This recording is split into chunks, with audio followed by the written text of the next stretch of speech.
Today on the Edex Live podcast, we are joined by a true pioneer in the field of global education and student mentorship, Niharika Sondhi, founder and director of EdNet Consultants. With over 2 decades of experience guiding students towards top universities around the world, Niharika has built EdNet into one of India's most trusted education consultancies. Her passion lies not just in admissions, but in unlocking each student's unique potential through a personalized and a student-first approach. She has helped thousands craft powerful profiles and gain admission to leading institutions across the US, UK, Canada, and beyond. From launching the EdNet School of Art and Design to mentoring students in building authentic portfolios and exploring creative disciplines, Niharika has consistently championed holistic, purpose-driven education. Niharika, welcome to the Edex Live podcast. It is an absolute pleasure to have you with us. Now, before we dive into the main chunk of our conversation, could you give us a bit of a background about yourself? The thing is that I did my undergraduate in India. I did it from Delhi University, GMC, but simultaneously I was also in the United States, where I was exploring every field of design. So I lived in the US for about 18 years, and then after which I came to India in 1993, 1994. I joined IILM, Institute of Integrated Learning and Management in Delhi. That was my first experience in the field of academics, where I helped the university now to set up their business schools, their engineering, their design schools. And I was also very much involved in student exchange, faculty exchange programs, curricular development, AICT approvals, UGC approvals. So basically, my academic career started with IILM. Before that, in the United States, I was definitely just working in the area of finance and accounting in the top real estate company. So coming back to India, after having worked with IILM for almost 8 to 10 years, in 2002, I started EdNet Consultants with the purpose to help students get the best advice and best directions without any biases, because I just felt that they needed a lot of guidance, and especially there were a lot of organizations out there, and what was required was total transparency. I started EdNet in 2002, and at the same time, I also pursued my master's in 2000 with University of Bradford in the field of marketing. That was the beginning of my journey. And in 2004, I realized that a lot of our students were not getting admissions in top design schools globally. So I went for training. I went for my deeper understanding in LaSalle in Singapore, as well as Parsons in New York, where I got a good learning as to what were they looking at, which we in India were not able to provide that level of work. And that's when I started EdNet School of Art and Design. Then in 2008 or 9, I realized that the students need to have a good coaching or learning of the admissions requirements such as SAT, GRE, GMAT, TOEFL, etc. And that's when I started the test prep school, making sure that my teachers were very well learned, knowledgeable, trained, with experience to be able to teach the curriculum. I realized that the students from the CBSE curriculum were not exposed to research, and I thought maybe having or offering them research opportunities would be a good way for them to realize what their interest is, as well as get a deeper understanding how to write research papers and projects. That's the time when I started getting associated with the US professors and gradually with other professors and organizations worldwide, including eminent professors from India, Delhi University, and many more. So we had our students going to research, understanding their interests, and going into publications. In fact, some even presented their papers in conferences, which was huge.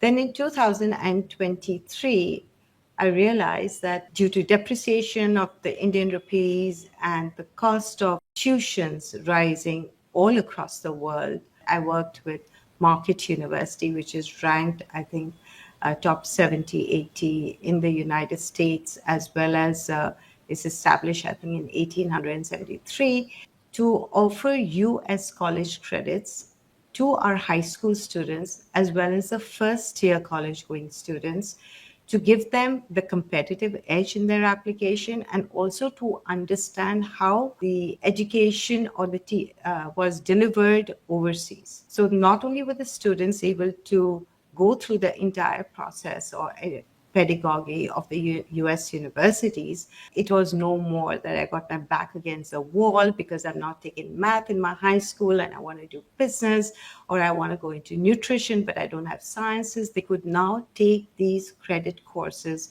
while studying in high school to make that transition into the areas or degrees or majors they were now finding interest in. So that's what happened. And the courses are taught by the adjunct faculty of the university. It's a virtual classroom. It's the same pedagogy used as they do it in the United States. The transcripts comes in from there. Exams are proctored. There's a lot of quality control measures that are taken. So yes, that is what happened in 2023.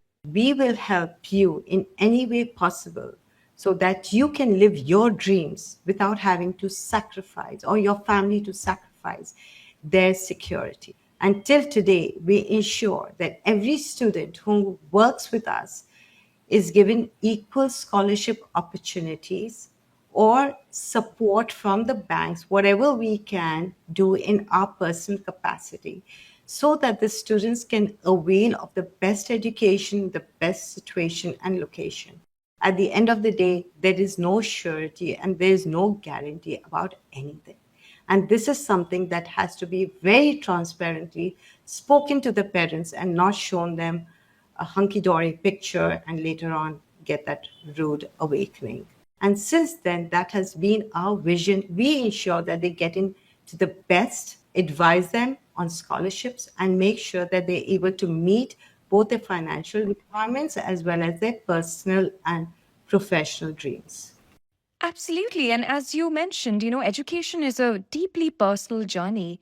You've often said that every student can learn just not on the same day or in the same way. Now, how does that belief shape your approach to student mentorship and academic planning? So that quote forms the bedrock of everything we do here at EdNet.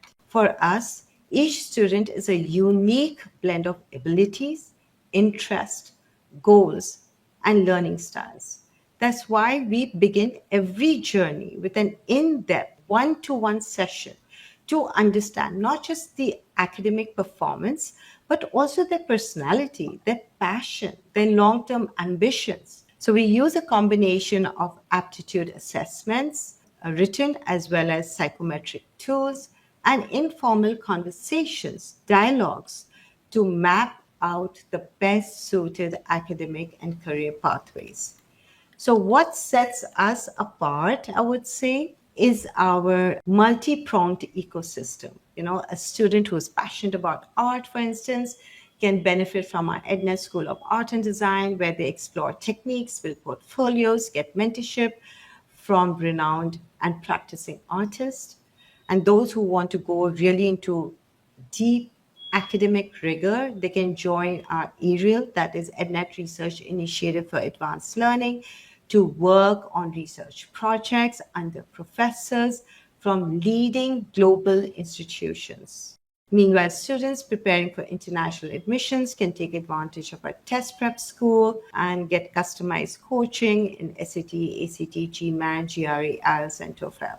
Moreover, with our dual enrollment partnership with Market University, students can now earn US college credits right here in India, which is a perfect solution for those who want to challenge themselves early or stand out in a competitive application pool. So, also depending upon what students would like to study, we offer various activities by renowned organizations and courses that would help them decide where their interest truly lies. Ultimately, we believe that no two journeys should look the same. So, holistic development is a very important part of today's world. It's not just about the grades and the test scores and academic rankings, because everyone's journey can look different and feel different and need different things. So, what role does basic holistic development play in helping them grow into well rounded individuals who can truly contribute and thrive in today's world? So at EdNet, we believe that marks may open doors, but it's the mindset, the meaning, and the motivation within that student that shape who a student can become once we walk through with them. To us, holistic development is just not a buzzword, it's the foundation of future readiness. It means developing students who are just not intelligent, but introspective, who are just not driven, but they need to be compassionate, collaborative, or just courageous to take challenges. These qualities don't come in from a textbook alone. They're cultivated through their own lived experiences. And that's exactly what we create for our students. We involve them in volunteer projects, we give them opportunities in summer programs or internships, global forums, competitions, research works that stretch their entire worldview. So, from shadowing and having constructive dialogues with professionals in industries that they are curious about, to taking university level online courses on maybe ethics, leadership, or just global citizenship. We help them to explore who they are beyond the syllabus. So, along the way, they learn to become problem solvers, they work in teams, they learn how to communicate clearly and effectively, and they reflect deeply, not because we told them to do so, but because the experience that they've had has been called for it. So, grounded yet global, creative yet analytical, curious at the same time ethical is how we turn our learners into leaders and students into citizens which are ready to thrive in a fast changing world as well as contribute meaningfully to it. So, in your experience, it's very common to meet students and parents from very diverse backgrounds and global contexts. Now, how do you balance parental expectations with student aspirations together in the ever evolving demands of higher education in today's world? In 2002, the way the parents approach the entire higher education learning for their children is so much more different than what it is right now. There are times, of course, we have many, many different sets of parents and students. So there are times when we have students who are coming in and wanting to study a particular course or a program, and maybe something like design, and the parents are doctors or engineers and they have really no understanding of design, and they don't know whether this is the right way or the right choices that the kids are making.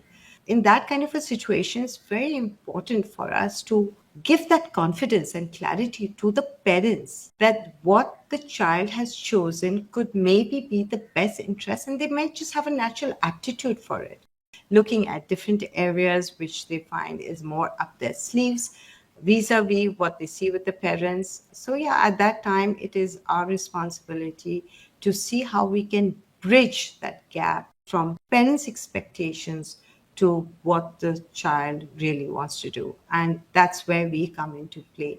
There are times when the parents do understand and they have that belief in their child that they know what they want to do and are very, very supportive of their dreams.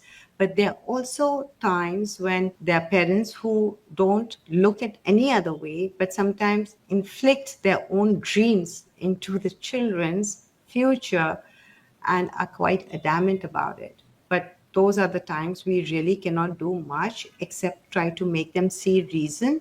But now I think times have changed. I think the parents are much more flexible than what they were when I started in 2002. Today, as global university admissions become more and more competitive and nuanced, how do you ensure counseling strategies stay responsive to evolving criteria and values in international education? I believe that the only thing constant in education is change, and we built a model to evolve with it. With having more than 23 years of expertise and close ties with international education bodies like International ACAC or NACAC and FICIFLO, we stay deeply engaged with the latest admission trends, the curriculum shifts, the university expectations worldwide. We are also well tuned to what is happening politically across the world, which is equally important.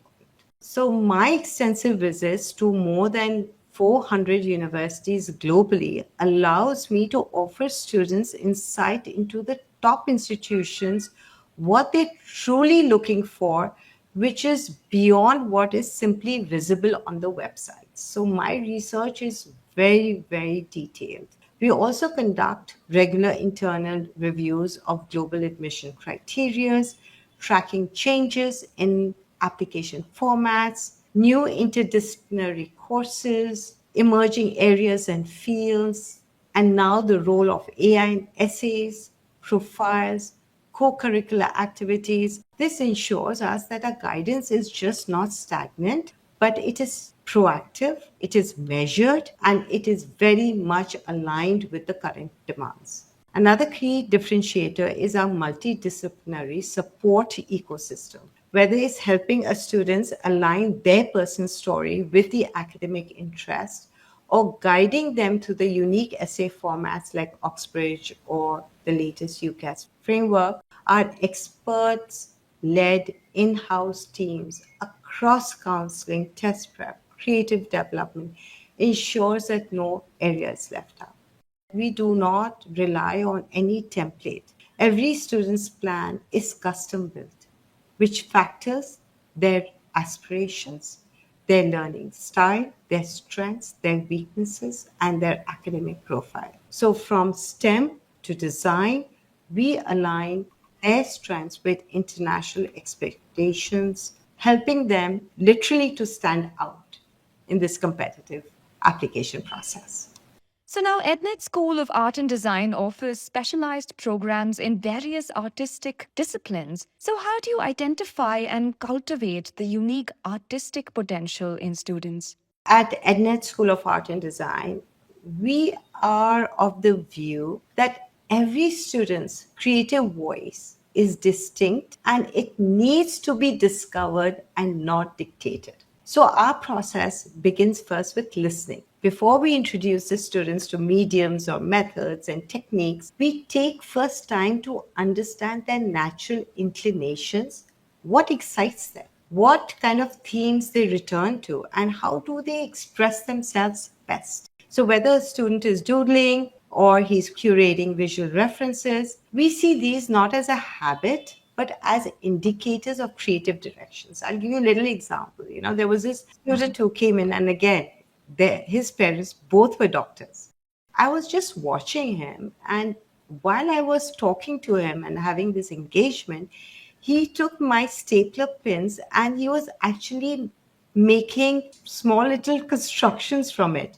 I always observe that how do they respond to the questions, which helps us understand how they think and how they process. And most importantly, what sets us apart is our exploratory foundation program. This allows the students to experiment with a wide range of materials, techniques, disciplines, right from fine arts to sculpture to fashion to digital design, interiors, graphic, and even architecture. And I think through this immersive process, we just don't develop skills. We help the students understand where their passion truly lies and guide them towards their calling. But there are times when students come with one mindset, and through this journey, they pivot to an entirely different specialization, which is understandable. There are a lot of students, and especially the girls, who come in and they say, everyone wants to be a fashion designer. Why? Because they love shopping, they love clothes. And I explain to them that just because you love Shopping doesn't make you a fashion designer. So just let's explore. I start with basic fine arts, drawing, observation techniques, and then I start moving them to seeing where their interest is. Is it really fashion, or they're finding it too taxing? Or they're moving towards the areas of digital where they enjoying studying Adobe or Illustrator, Blender, or they're looking at areas like interior design. So I believe that the peer group at EdNet School of Art and Design also play a huge role. So one thing, they walked in saying that they want to be a fashion designer, they can end up not doing fashion, or they can even end up being in areas which is related to the field of art and design, but not becoming a designer, like going into fashion marketing, merchandising, fashion management, or just fashion entrepreneurship.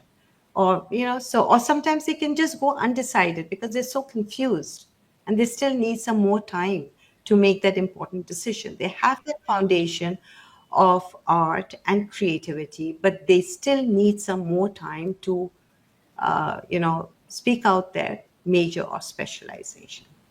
So it goes beyond the visuals. It emphasizes on storytelling, and it helps the student to articulate their entire creative voice and journey, which is highly valued by top design institutions, because what they want to see in the portfolio is the voice of the student, something which is connected with them, which is meaningful to them. So, given the importance of portfolios in art and design admissions, what have you seen as common mistakes that students make while preparing their art and design portfolio?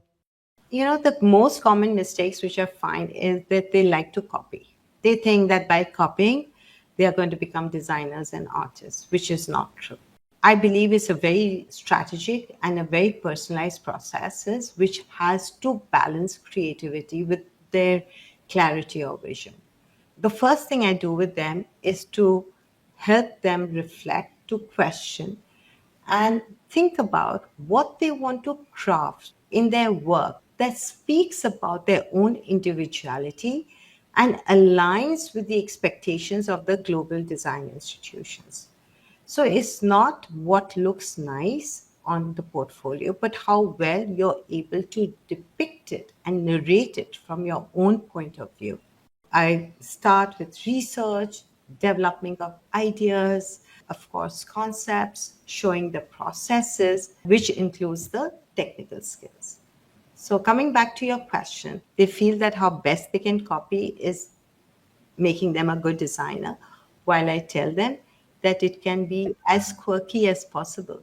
But if you're able to express what you are trying to say in that piece or work, then that becomes your original work. So that's the mindset which I try to make them develop in our art school. And I can just tell you one thing, that over the past 2 decades, my kids are scaling in the top global art schools, where there could be RISD, CalArts, Parsons, University of Arts, Royal College of the Art, Polytechnico, and they're doing extremely well because their foundation has been laid at EdNet. When we are coaching our students in presenting their works with clarity through annotations or process journals or just a video walkthrough, because we realize how well you can articulate a portfolio can be just as important at what is being developed in it. Absolutely. And I know that you hold a lot of webinars where you discuss the decision making process between pursuing a master's degree and an MBA. And you have one upcoming on the 30th of June at 7 p.m. So tell me, what are the key factors that students should consider when making this choice? So I personally believe, coming to this, students need to have that clarity, clarity about their long-term career goals.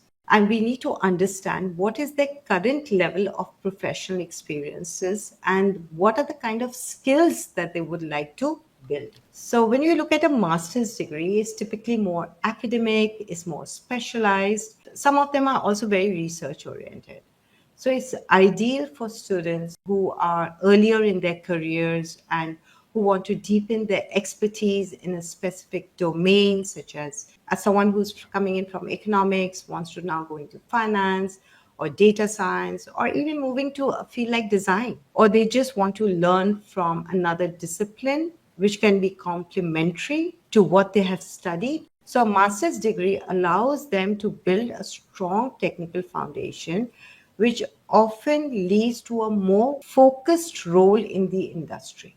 I have one student of mine who is learning legal studies at OP Jindal and now wants to move into the field of psychology because she realized that this was a wrong decision of hers and psychology was her true interest. In order to be apt for a master's degree, I had to ensure that she does a kind of a bridge program or does the credit courses which is required for her to show her knowledge, which is acceptable along with research projects, which makes her apt for a master's degree.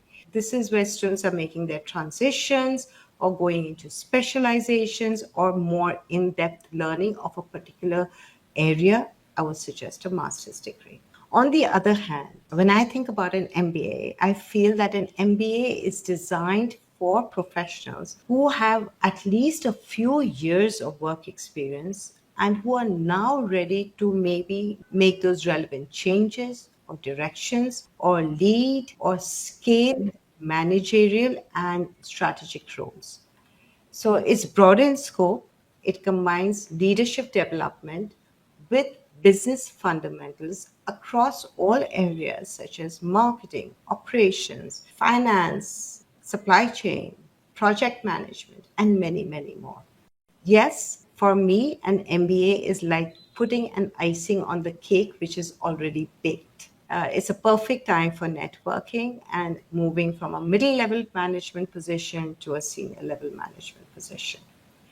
So, in our counseling sessions, I encourage my students to ask some very important, relevant questions, such as where am I now in my career? What kind of roles do I see myself 5 to 10 years down the line? And what is the kind of learning environment which will best support that growth? So, this decision is actually just not academic, but it is very, very personal. There are a lot of parents here in India who feel that let them do an MBA because let this be the last leg of the education and then enter the work. But they don't realize that MBA cohort comprises of professionals who are coming from diverse backgrounds, who are just not learning but also contributing to the diverse cohort of the MBA student body. So MBA learning is far more enhanced and superior, while a master's is much more. And that is why we focus on helping students align their education choices with their vision for the future. Now, there's always a question of how do you convert a student's academic requirements or academic choices with future job markets and still stay true to their core interests? So, how do you think one can bridge the gap between the two? I wrote a blog which said that there's no STEM without STEAM when the entire country was going towards only science, technology, engineering, math. First of all, I personally believe that because there is a job market for that particular course, that's why that course exists. Seriously. At the end of the day, it is very, very important to understand what the student is truly passionate about. I mean, yes, you have to move yourself, you have to push yourself, you have to experiment, and you have to understand that you need to upskill yourself to be in that job market. But at the same time, it is very important for them to be in that space which motivates them. There could be a job market, but there could be no motivation. Our approach is very deeply rooted in helping students make those informed and intentional choices. Let's be honest, AI is an integral part of our lives. I may hate computers, I may hate coding, but there's certain basic knowledge of technology that I need to imbibe because that's where the world is moving. So sometimes I have students coming up and telling me that, I don't want to have anything to do with computers. I want to do history or blah, blah, blah. And I tell them that's great. But now everything is data driven. Every discipline is based on data mining to make informed decisions because that's the way the world is moving. So I give them a little bit of an exposure, especially in data analytics, Excel, a little bit of computers, because if I'm studying history and working in a museum, I need to understand how to use data. You can't run away from technology. So at the same time, I ensure that whatever they're doing is also linked with technology so that they can use technology to better themselves in the field of their interest. And the only way we can prepare them for tomorrow is making them understand that these are the areas which will be in demand. And for you to prepare yourself, whichever area you want to go in, we must link it with technology.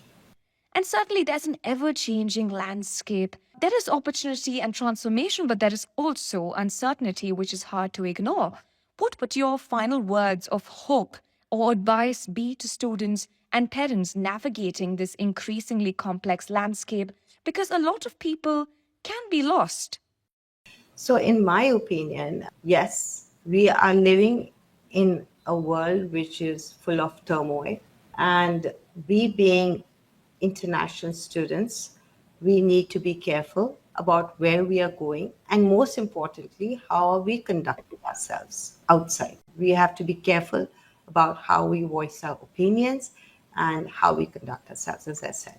I always advise my students, especially those who are going for their undergraduate, that if you get admission into a top university in India, why don't we look at the Indian education system? I think it has really evolved, and some of the universities are so great, and they're giving the same kind of education, which maybe I would say a top liberal art or university could be doing overseas. For instance, I visited Flames University. I've been, of course, visiting Ashoka and all the other universities, a part of my job. But when I visited Flames, I was actually very impressed by the co-curriculum, the flexibility of learning, which is what we are looking at in a country like the United States, as well as the resources and the opportunities that the university is providing. And I felt like, why would you want to leave all this, and go overseas, at least in the undergraduate level? Maybe you want to go overseas to learn something which you feel you're not able to learn here, or get the kind of relevant exposure or advanced research.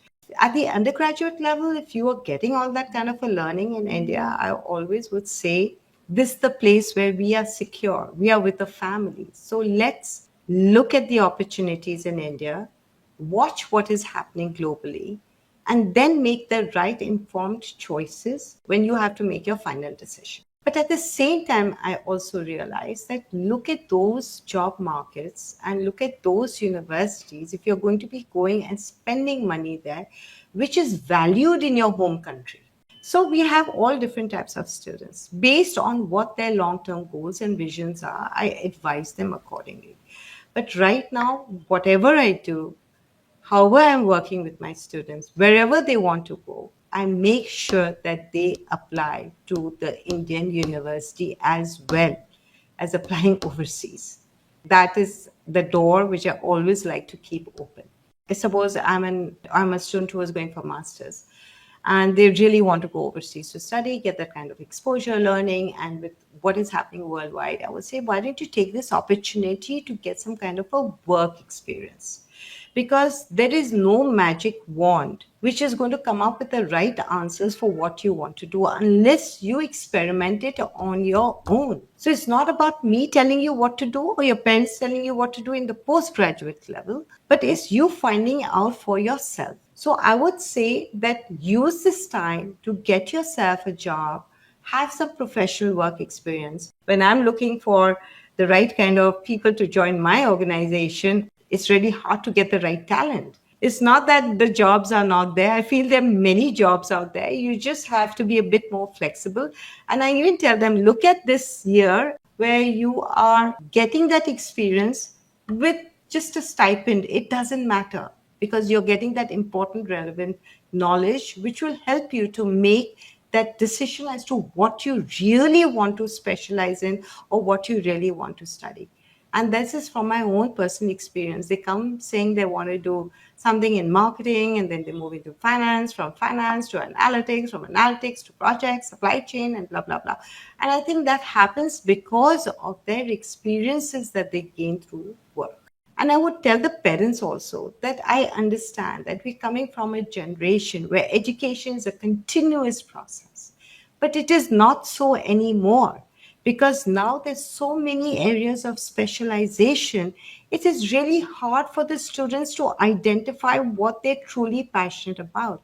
Spending that kind of money and going and doing a master's and then coming back and saying this is not really what I want to do in my life is just not a loss of time and money, but it's a loss of confidence too.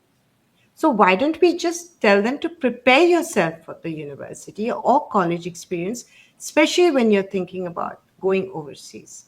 And I tell the parents that gone are the days when you say, okay, continuously study, do your master's, do your MBA, then join the workforce. I would say, take a break, join the workforce, identify your interests, be absolutely sure about knowing what you want to do, and then take that leap and then spearhead your career.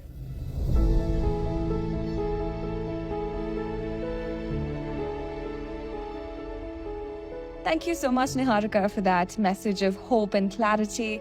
It was such a pleasure having you on the podcast today. Thank you. Thank you so much, Sandhya. Those questions were really engaging and very thoughtful, and I hope that whoever is listening out there really benefits from this podcast. Thank you so much. Now, if there's one takeaway from today, it's that grades may open doors, but it's passion, purpose, and personal growth that truly shape a student's journey. Thank you for tuning in to the Edex Live podcast today. Don't forget to share and join us as we continue exploring stories that shape education and beyond, only on edexlive.com. Until then, stay curious and keep learning.